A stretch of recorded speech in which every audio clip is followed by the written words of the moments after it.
Hebreos capítulo 12, versículo 1 y 2. Dice la palabra de Dios en el nombre del Padre y del Hijo y del Espíritu Santo.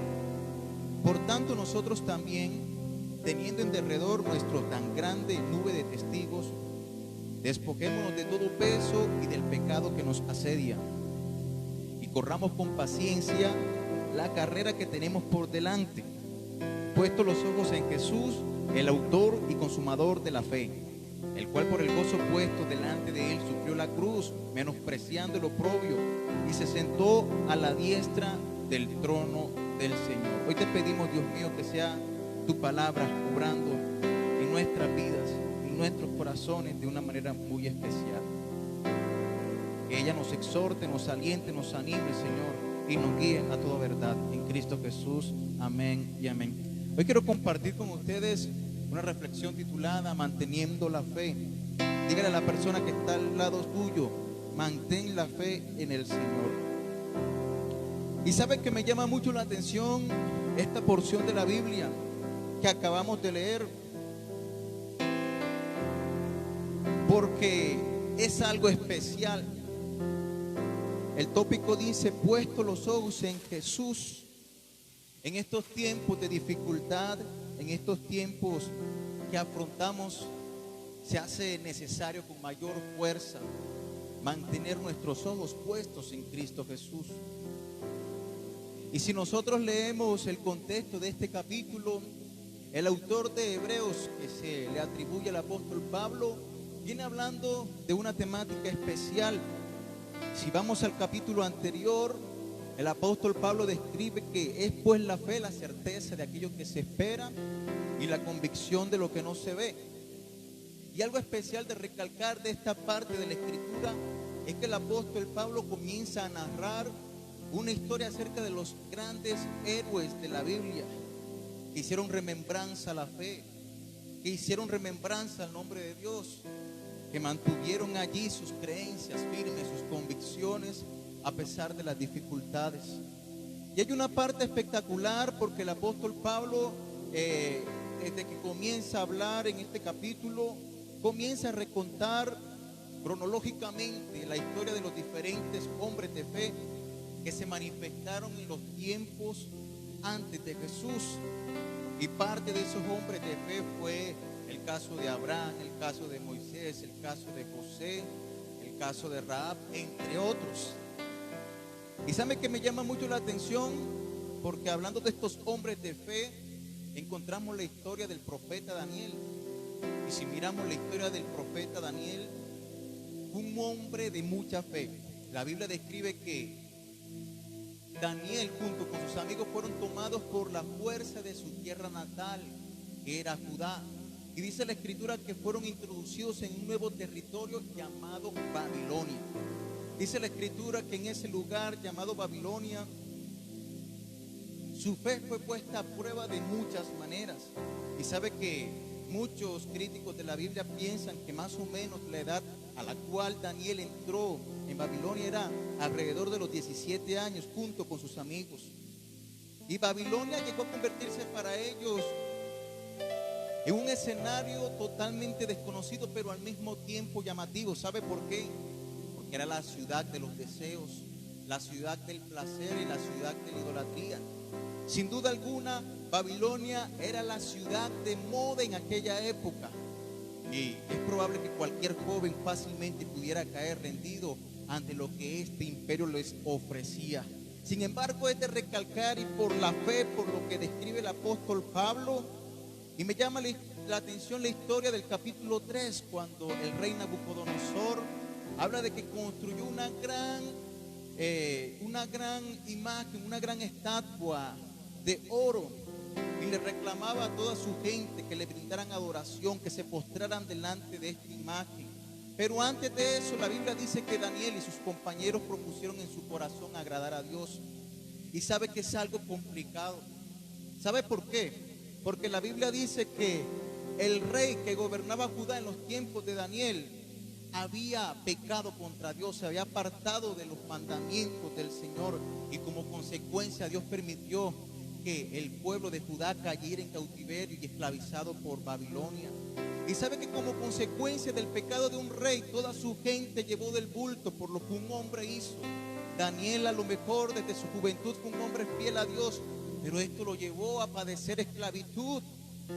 Él fue tomado por la fuerza de su lugar de comodidad, fue sacado de su lugar de adoración, de su tierra, en donde vivía gozoso, a lo mejor alabando y viviendo para Dios, sirviéndole al Señor.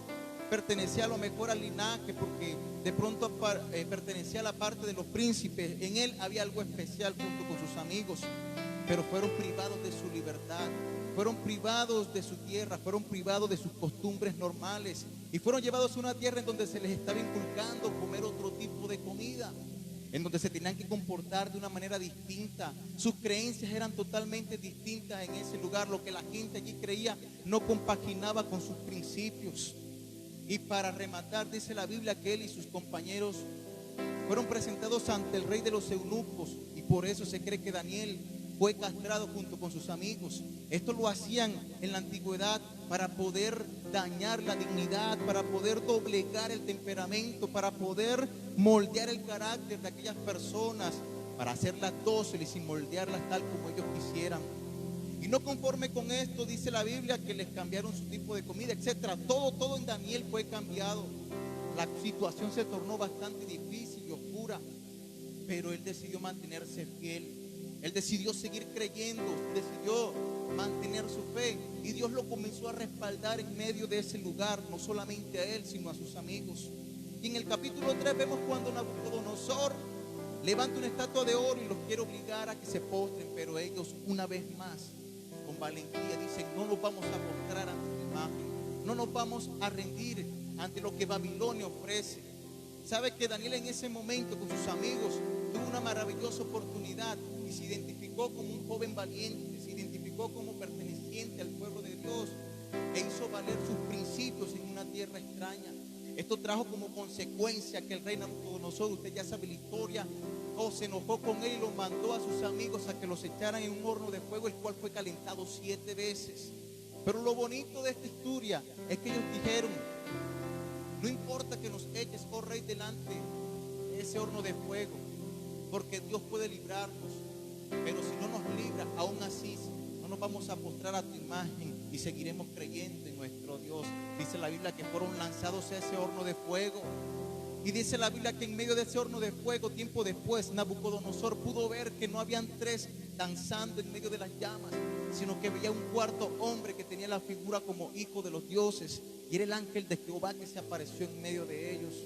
Estas son las grandes historias que el apóstol Pablo recuerda. Él está haciendo remembranza de esos hombres de fe que se mantuvieron al pie de batalla, que se mantuvieron firmes en momentos de dificultad, que cuando llegó Babilonia, que cuando llegó Satanás a querer detener su fe, ellos no se doblegaron ante tal dificultad, sino que fueron valientes y honraron a Dios, y como consecuencia Dios también los honró a ellos. Yo quiero decirte, iglesia, que tenemos por evidencia en la Escritura, en la palabra de Dios, estos testimonios de estos grandes hombres de Dios que se mantuvieron fieles, a los cuales Dios respaldó. Y si Dios los respaldó a ellos en el pasado, yo quiero decirte que si tú te mantienes fiel en este tiempo, que si tú estás llorando, que si tú estás derramando tus lágrimas, que si a lo mejor estás desesperado, pasando por crisis, pero a pesar de todo decides mantener tu integridad, seguramente la presencia de Dios te seguirá acompañando, y a su tiempo recibirás, si no desmayas, la bendición de parte de Dios. ¿Sabes que en ese momento de dificultad Dios siempre estuvo con ellos? Es lo de recalcar. Cuando no quisieron consumir los alimentos, Dios los respaldó. En el horno de fuego, Dios los respaldó. En el pozo de los leones, Dios los respaldó. Las cosas no eran favorables para ellos. A lo mejor, iglesia, en este momento en casa, el escenario está difícil para ti. El escenario es un poco complicado. Estás clamando a Dios y no ves respuesta alguna como quisieras verla. Pero yo quiero decirte que muchos de los hombres de Dios tampoco vieron el acontecer como esperaban, pero Dios de alguna manera los sorprendió. Y sabe que es importante recalcar en el libro de Hebreos capítulo 11. Hubieron hombres de fe que vieron la respuesta y la victoria de Dios como lo esperaban. Pero sabe que es sorprendente también. En el versículo 36 del capítulo 11, mire lo que dice la Escritura. Dice la Biblia otros experimentaron vituperios, azotes y a más de esto, prisiones y cárceles. Fueron apedreados, aserrados, puestos a prueba, muertos a filo de espada, anduvieron de acá para allá, cubiertos de pieles de ovejas y de cabras, estuvieron pobres, angustiados, maltratados, de los cuales el mundo no era digno, errando por los desiertos, anduvieron por los montes, en cuevas y por las cavernas de la tierra. Y todos estos, aunque alcanzaron buen testimonio mediante la fe, no recibieron lo prometido, proveyendo Dios alguna cosa mejor para nosotros, para que no fuesen ellos perfeccionados aparte de nosotros. ¿Sabes, iglesia? Hubo un grupo que recibió, pero también la Biblia describe que hubo un grupito especial, los otros. Esos otros que fueron asesinados, que fueron aserrados, que clamaron a Dios, pero que de pronto la respuesta no vino como ellos esperaban. Pero que dice la Biblia que ni siquiera el mundo era digno de ellos, pero que alcanzaron buen testimonio mediante de la fe. Fueron azotados, dice la Biblia que hubieron tiempos en los cuales se persiguió a los cristianos y se tiraban en medio de los grandes teatros o de los grandes coliseos romanos, y la diversión de los romanos era ver cómo los leones se los comían a ellos. En otras oportunidades a los cristianos los tiraban a sartenes de aceite ardiendo, y eso era fiesta para los que no creían. Pero ellos fueron valientes y decidieron mantener su fe y murieron como el primer mártir de la iglesia primitiva, que fue Esteban. Dice la Biblia que murió predicando el mensaje de Dios, que no se avergonzó, sino que fue valiente, mientras que el pueblo lo lapidaba, mientras que el pueblo le lanzaba piedras, mientras que el pueblo lo humillaba y lo maltrataba y lo vituperaba. Allí se mantuvo fiel hasta la muerte para Dios. Y dice la Biblia que en el cielo se abrieron los cielos, y dice que a la diestra estaba Jesús, a la diestra estaba la gloria de Dios, viéndolo, manteniendo su fe firme. Aleluya.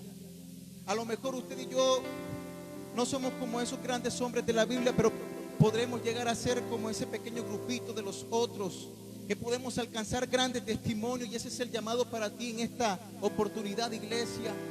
Mantén el buen testimonio de fe, mantente firme en tu Cristo, en tu Dios Todopoderoso. Y para finalizar, por eso quiero leer el versículo 1 y 2 del capítulo 12, que dice: por tanto nosotros también, teniendo en derredor nuestro tan grande nube de testigos, despojémonos de todo peso y del pecado que nos asedia. ¿Sabe, iglesia, que a lo mejor usted está pensando: hermano, muy bonito su prédica, pero es que yo no puedo con esta carga? Siento que no puedo más, siento que voy a desmayar, estoy por tirar la toalla, no veo salida, no veo solución, siento que el Padre no me escucha, siento que Dios me abandonó. Hoy quiero decirte que no es así, iglesia. El Señor no tarda su promesa, según muchos la tienen por tardanza. El Señor está allí contigo y lo estará. Solo sigue siendo fiel al Señor en estos tiempos. La Biblia dice que teniendo tan grande nube de testigos, ahí están los testigos, estos grandes hombres de fe.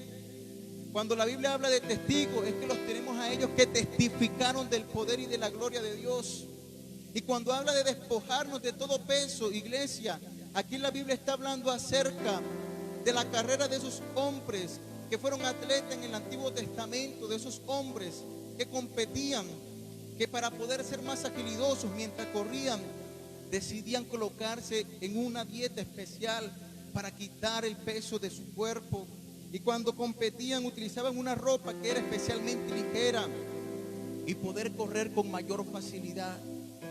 Iglesia, sabes que a veces tú y yo vivimos con un peso sobre nuestras vidas, con el peso del pecado, de la incredulidad, porque la incredulidad llega para opacar nuestra visión, porque la incredulidad llega para ponerse delante de ti y delante de mí como una gran cantidad de nubes que nos impiden ver la luz del sol, que es nuestro Cristo. ¿Sabe que la incredulidad llega para opacar tu fe? La incredulidad llega para hacerte dudar. La incredulidad llega para hacerte quitar y levantar tu mano del arado. La incredulidad llega para hacerte mirar atrás. La incredulidad llega para hacerte caer en sueño. La incredulidad llega para hacerte dudar. La incredulidad llega para opacar tu fuego. ¿Sabe que cuando la incredulidad, perdón, llega a nuestras vidas, llega para apagar el fuego de Dios en tu vida. Y por eso es necesario que nos despojemos de todo peso de incredulidad para que el fuego vuelva a encenderse. ¿Sabe qué? Hay algo que se llama el triángulo del fuego, y para que exista fuego se necesitan tres elementos: calor, un combustible y oxígeno. Si alguno de estos tres elementos falla, no puede haber fuego. Y a veces, para que haya fuego, supongamos que el combustible es la leña, necesitamos meterle leña nueva para que el fuego vuelva a encenderse. Y una forma de meterle leña nueva al fuego es que podamos acercarnos a Dios y despojarnos de todo peso de pecado, de todo peso de incredulidad, y que podamos mirar que hay un nuevo tiempo que Dios quiere preparar para usted y para mí, un tiempo de intimidad, un tiempo en que nuestra fe pueda afianzarse y pueda crecer, sustentada en la roca eterna que es Cristo Jesús. Cuando hablamos de creer, hablamos de descansar confiadamente en nuestro Dios. Cuando hablamos de creer, estamos hablando de esperar en sus promesas. Cuando hablamos de creer, no estamos hablando de positivismo, de decir que me voy a golpear la mano y no me va a doler, no me va a doler, no me va a doler. No se trata de mentalizar, de hacer un rito con nuestra mente, no. Se trata de que nuestro espíritu, de que nuestra alma descansa completamente en el Señor. Así veamos la respuesta que deseamos o no la veamos, seguimos dándole gloria a Dios con nuestra manera de creer y con nuestra manera de vivir. Como ese grupo de hombres que fueron héroes, o como ese grupo de hombres, los otros que no vieron y que murieron esperando en el Señor, pero que le dieron toda la gloria al más grande, al que vive y reina por los siglos de los siglos. ¿Cuántos dicen amén? El último versículo dice: y corramos con paciencia la carrera que tenemos por delante. Y hay un testimonio breve que quiero contarte. En una oportunidad hubo un atleta que tenía preparada una carrera de atletismo, iba a correr. Y antes de iniciar la carrera, él hizo su rutina de calentamiento y tenía un par de zapatos especiales. Y le dio como 3 vueltas al escenario deportivo. Antes de iniciar la carrera, un espectador se queda analizándolo y ve que se cambia de zapatos y se los pone. Este hombre con curiosidad le dice: ¿por qué decides cambiar tu calzado antes de la carrera? Y viene, se quita un zapato de los que se acababa de poner y uno de los que ya se había quitado y se los lanzó. El hombre siente el peso de cada uno de los zapatos en sus manos y entiende que el hombre en su entrenamiento tiene un calzado más pesado para fortalecerse en ese momento, pero en el momento de la prueba él decidió despojarse de todo peso. En este momento, mi hermano, de prueba, despójate de todo peso de incredulidad y derrámate en el Señor para que puedas seguir avanzando y puedas seguir corriendo con mayor liviandad, con mayor facilidad. Porque cuando se acaban las fuerzas del hombre, dice la Biblia que entonces en medio de nuestra debilidad Dios nos fortalece. Cuando se acaban las fuerzas humanas, si tú descansas en el Señor, entonces vienen las fuerzas del Espíritu Santo para ayudarte a seguir avanzando en este tiempo. Aleluya. Despoja de todo peso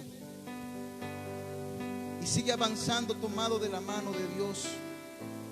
Y el versículo 2 dice: puesto los ojos en Jesús, el autor y el consumador ¿de qué? De nuestra fe. Jesús es el primero y es el último, es el alfa, es la omega, es el principio y es el fin de nuestra fe. La fe no se basa en que tú hagas un tipo de rito, cualquier cosa, no, la fe se basa en Jesús. La fe del cristiano se basa en Jesús desde Génesis hasta Apocalipsis, desde que nos arrepentimos hasta que Cristo venga. Nuestra fe se basa en Cristo Jesús. No se basa en cosas materiales, en fuerzas humanas, no. Nuestra fe se basa en Cristo Jesús. Y esto es lo que nos sostendrá, la fe. Para finalizar, quiero decirte, iglesia, mantente allí en el Señor. Yo quiero invitarte a que desde tu casa tú puedas cerrar tus ojitos y acompañarme. Señor, te damos toda la gloria, la honra y la alabanza. Y clamamos, Señor, para que tu misericordia esté sobre tu iglesia, sobre tu pueblo. para que podamos mantener la fe en momentos de dificultad. Y para que seamos dignos, Señor, como ese pequeño grupo de los otros, de inspirar buen testimonio de la fe en momentos de dificultad. Levanta tus manos al cielo desde casa y dígale: Señor, aumenta mi fe, como oraron los discípulos, Señor. Y cuando los discípulos desean aumentar la fe, pedían aumentar la fe, le estaban pidiendo al Señor: Señor, ayúdame a ver las cosas no con mis ojos, sino como tú las ves. Cuando nosotros le pedimos al Señor fe, le pedimos: Señor, ayúdanos a ver como tú ves y a vivir como tú vives en medio de cualquier situación. Nos abandonamos en tus manos, Señor, y te damos gracias en Cristo Jesús. Amén y amén. Recuerda que les amamos mucho en el amor del Señor. Un poderoso saludo de parte de nuestro pastor Robinson y nos vemos el próximo fin de semana. El Señor les bendiga.